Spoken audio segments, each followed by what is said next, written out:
My name's Jenny Barlow and I am a quilter specialising in hand quilting. I have a particular interest in the quilts in the northeast of England, and they have a very traditional look about them. Well, they are very traditional. They're quilts that are mainly decorated with feathers and cables, and this is kind of what I'm known for these days, in helping people to design and learn how to create the feather and cable patterns which go together to make the overall pattern. I have a big collection of quilts, and one of them is here. This is just a portion of a quilt, and it's from these that I actually use to get my inspiration for the patterns. But what I'm going to show you today is a simple method of making a feathered rose, and the rose is a pattern which you see often in the middles and the corners perhaps of some of the patterns. So first of all, I take a square of paper, and the square of paper must be the size of the area where you want the rose to go, and I've folded this rather like you would for making snowflakes.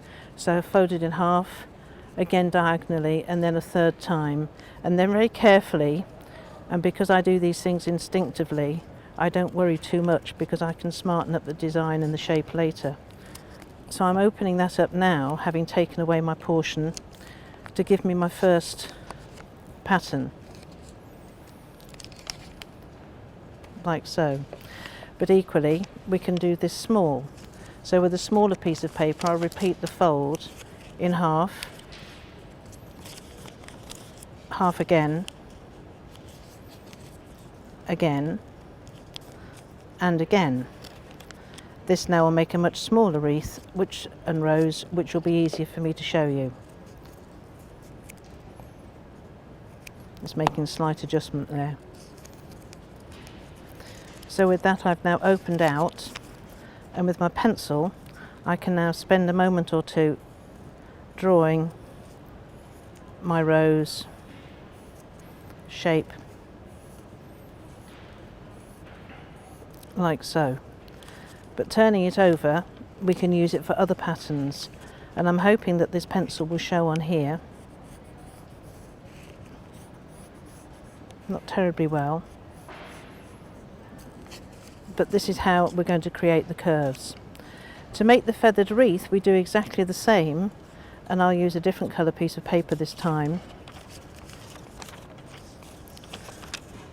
by folding again, again, making sure that you don't actually rotate your folds, otherwise you end up with patterns that you've not intended. So now I've got my shape,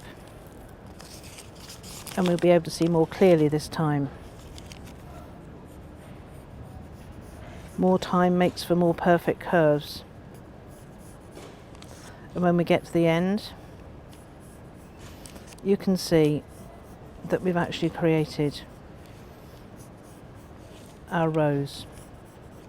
I made an error earlier deliberately, so you can see that easily you can recorrect this and make a nicer curve, rubbing that one out.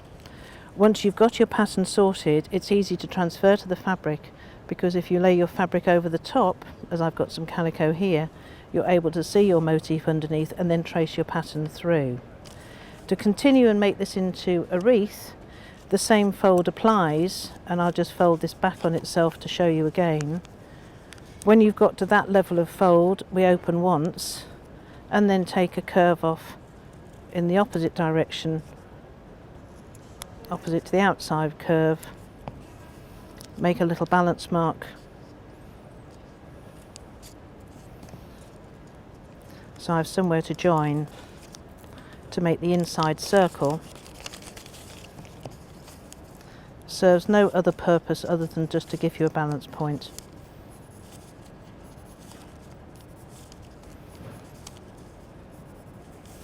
And then, in the same way as before, we now spend just a few moments making our circles, our curves, which are going to go to the outside edge.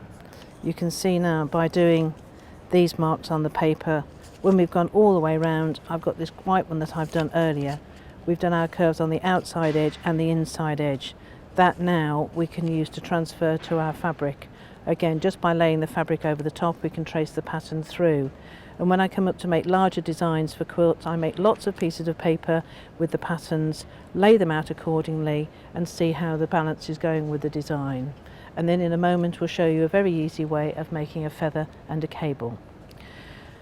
So making a simple feather, like the one that we've got here, I'm just going to make a simple curve.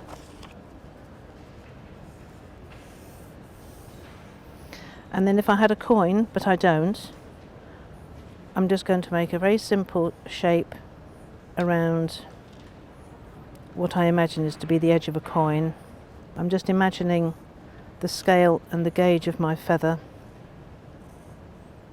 Remembering these quilting patterns have generally come from a natural form, and now simply with the pencil I'm filling these in.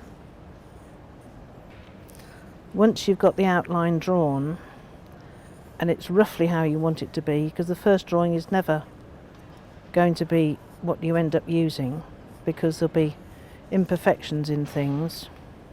This now can be traced, and then you can trace better lines to actually give you a smoother finish, and you're not distracted then by the mistakes of the previous one. So you can see that when you start to make your quilt pattern for an overall pattern, you can start from just using this simple line to create and develop and end up with some beautiful patterns.